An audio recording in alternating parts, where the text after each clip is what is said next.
Hello students, कल हमने पढ़ा उपनिवेशवाद के चरण। उपनिवेशवाद के 3 चरण पढ़े थे। आज हम ब्रिटिश शासन का भारतीय अर्थव्यवस्था पर इसका दूसरा पॉइंट पढ़ेंगे, भू राजस्व व्यवस्था। भू राजस्व व्यवस्था। अंग्रेजों ने भारत पर आधिपत्य स्थापित कर लिया।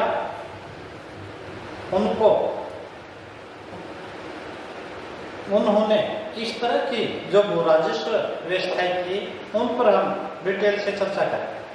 देखो, सबसे पहले प्लासी के युद्ध में लॉर्ड क्लाइव ने बंगाल के मीर कासिम, बंगाल के सिराजुद्दौला पर आकर के मीर जाफर को बंगाल का नवाब बनाया और मीर जाफर से 24 परगने ले लिए थे।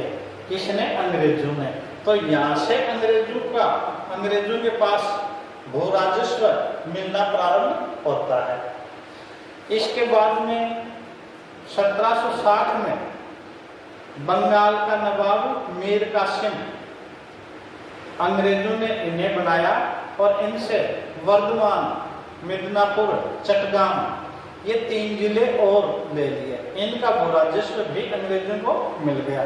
इस तरह से धीरे धीरे अंग्रेज अपना अधिकार बढ़ाते हैं और बक्सर के युद्ध के बाद अंग्रेज मुगल सम्राट शालम द्वितीय के साथ इलाहाबाद की संधि करते हैं। इलाहाबाद की संधि मुगल सम्राट शालम द्वितीय से, और इस संधि के द्वारा अंग्रेजों को मिलता है बंगाल, बिहार व उड़ीसा की दीवानी। यहीं से भारत के अंग्रेज राजा बन जाते हैं, जो आए तो थे व्यापारी बन करके, परंतु इलाहाबाद की संधि के द्वारा उन्हें 3 बड़े भारत के प्रांत बंगाल, बिहार, उड़ीसा उसका राजस्व मिल जाता है। अब वो राजा बन जाते हैं। अब क्लाइव को पुनः बुलाया गया बक्सर के युद्ध के बाद, और क्लाइव ने आते ही 1765 में बंगाल में द्वैध शासन लागू कर दिया। द्वैध शासन क्या था? द्वैध शासन ये था कि बंगाल में एक तो बंगाल का जो नवाब था, शांति में व्यवस्था रखने की जिम्मेदारी किसके पास दे दी? बंगाल के नवाब के पास। और जो भू राजस्व का अधिकार था वो किसके पास चला गया? कंपनी के पास। तो इस तरह से बंगाल पर 2 तरह की शासन व्यवस्था होगी। एक तो नवाब उत्तरदायी हुआ था शांति व्यवस्था के लिए, जबकि भू राजस्व का अधिकार किसके पास था? कंपनी के पास था। मुखौटा था नवाब का, वास्तविक सत्ता किसके हाथ में थी? कंपनी के हाथ में। इसे बोलते हैं द्वैध शासन। ये बंगाल में रहा 1765 से 1772। इस दौरान अंग्रेजों ने क्या किया? जो अत्यधिक भू राजस्व देता था उसको भू राजस्व की ठेकेदारी दे दी। मतलब भू राजस्व का अधिकार नीलाम कर दिया, अत्यधिक बोली वाले को दे दी। तो इस तरह से द्वैध शासन में अंग्रेजों ने भारत का भू राजस्व भारतीयों से प्राप्त किया। एक इंपॉर्टेंट प्रश्न होता है, वारेन हेस्टिंग ने 1772 में द्वैध शासन समाप्त किया। लगाया तो था क्लाइव ने 1765 में, और इसको समाप्त कर दिया वारेन हेस्टिंग ने 1772 में। उस समय बंगाल का जो नवाब था उनकी राजधानी थी मुर्शिदाबाद और खजाना कारखा जाता था मुर्शिदाबाद।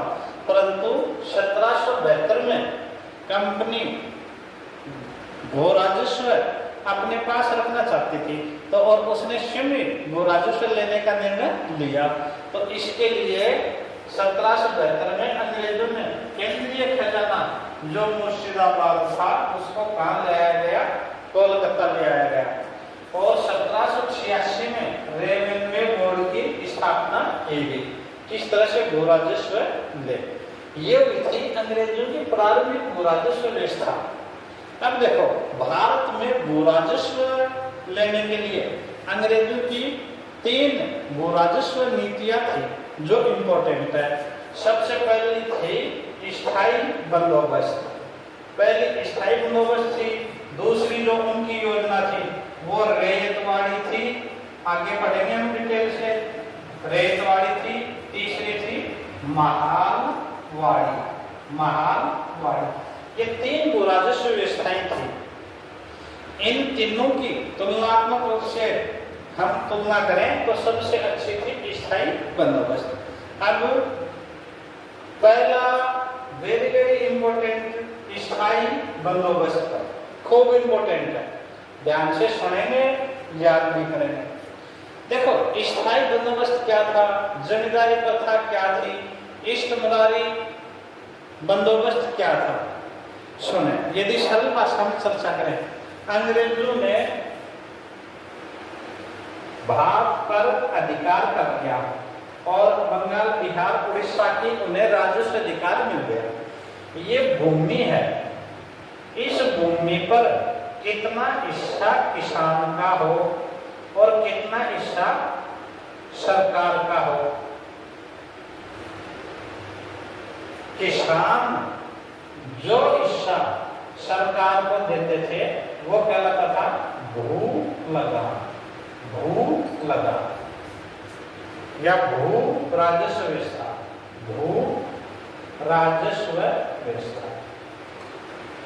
प्राचीन काल से भू लगान के संबंध में अलग अलग सिद्धांत रहे हैं। अंग्रेजों की पहली महत्वपूर्ण जो व्यवस्था थी कि कितनी ये जो भूमि में उपज है इसका कितना तो किसान के पास रहे और कितना सरकार के पास रहे। इस नीति को निर्धारित करने के लिए उन्होंने जो नीति बनाई वो एक नीति कहलाती है स्थायी बंदोबस्त। इसे ही जमींदार प्रथा और इसे इष्टमुरारी बंदोबस्त करते थे। ये जो व्यवस्था थी ये किसने लागू की? कॉर्नवालिस ने। वेरी वेरी इंपॉर्टेंट हो गया। किसके द्वारा लागू की गई? कॉर्नवालिस के द्वारा। कब लागू की गई? 22 मार्च 1793। इसकी तिथि करेंगे 1793।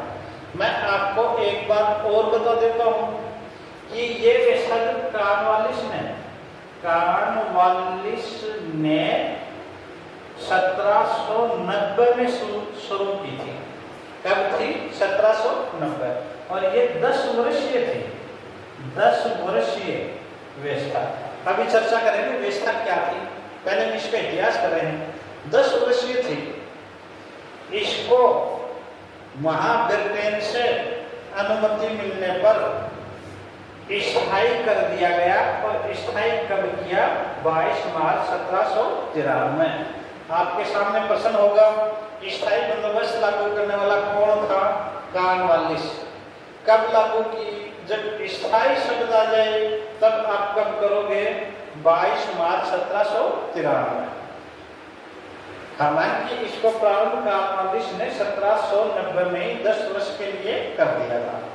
आगे सुने, ये जो व्यवस्था थी ये अंग्रेजों के पास जो भूमि थी उस भूमि के कितने प्रतिशत भाग पर थी? 19% भाग पर। दूसरे भागों पर रेतवाड़ी थी, महलवाड़ी थी, पर स्थायी बंदोबस्त थी 19% भागों पर। अच्छा, कौन कौन से जगह लगाई स्थायी बंदोबस्त? किस किस जगह लगाई? क्षेत्र इंपॉर्टेंट है। ये क्षेत्र कहाँ लागू की गई थी? एग्जाम की दृष्टि से रट लेना इंपॉर्टेंट है। बंगाल, बिहार, उड़ीसा मुख्य क्षेत्र ये था। बंगाल, बिहार, उड़ीसा और उत्तर प्रदेश के वाराणसी प्रभाग में और उत्तरी कर्नाटक। एक मैं आपको प्रश्न बताता हूँ।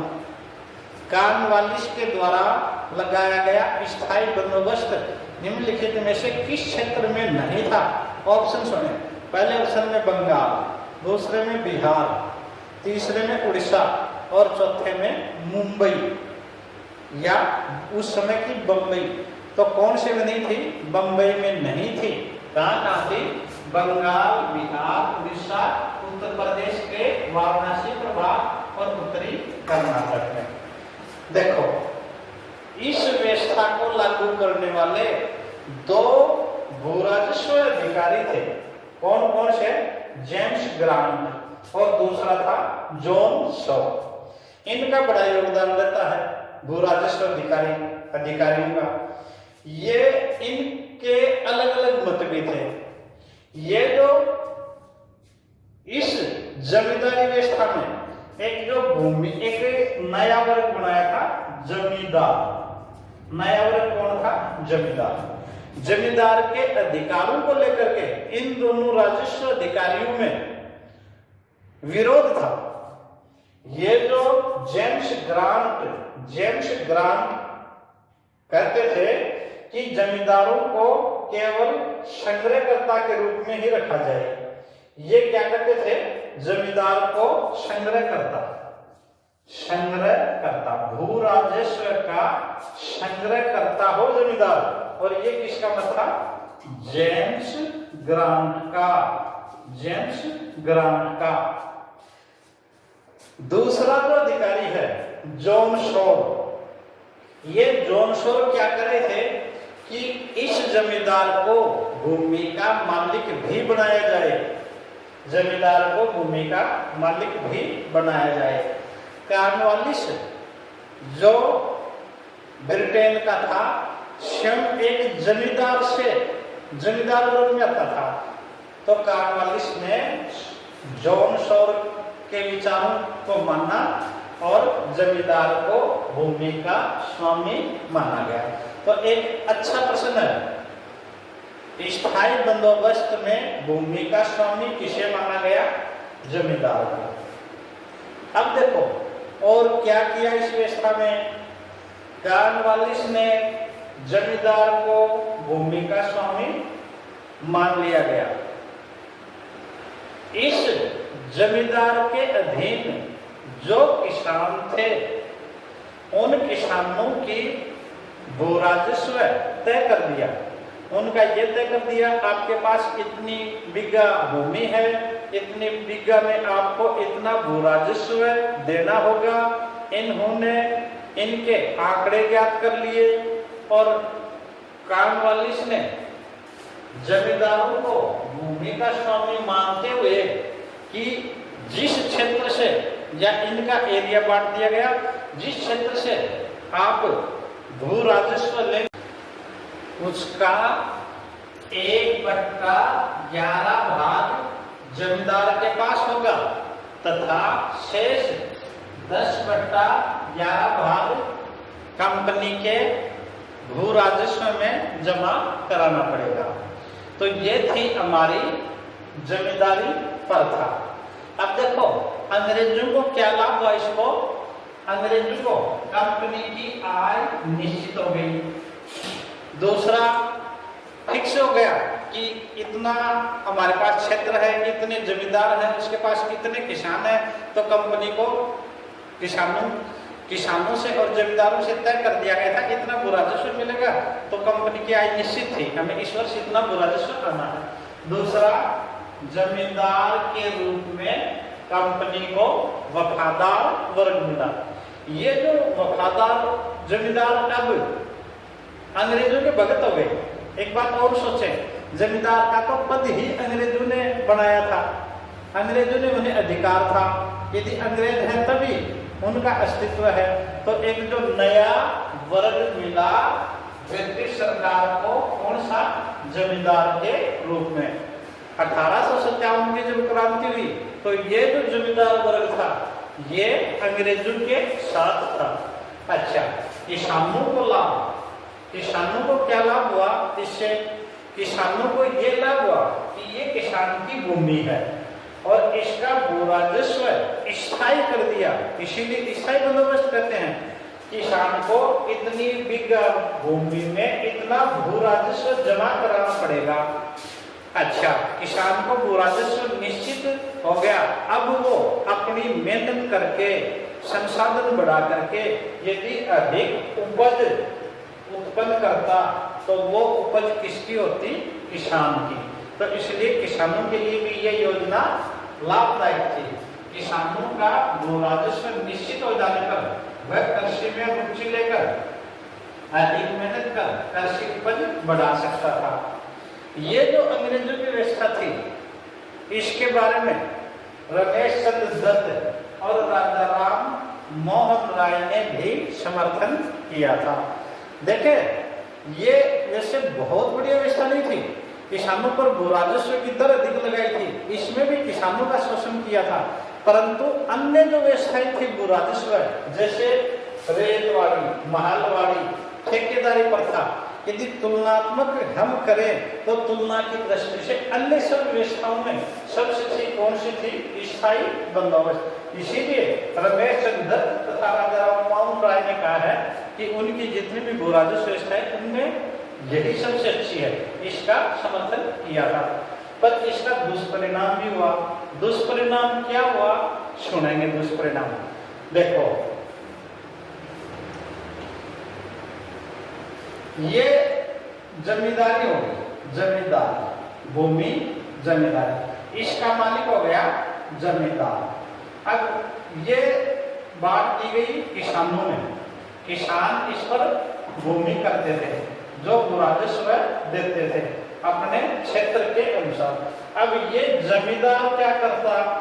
जमींदार ग्रामीण क्षेत्र में न रह करके ये रहता शहर में, जमींदार रहता कोलकाता में, और पीछे से जिस भूमि की जमींदारी उसको मिली थी वो एक ऐसे व्यक्ति को दे जाता जो इस भूमि से भू राजस्व उगा करके और अपना हिस्सा काट के इसको दे दे जमींदार को।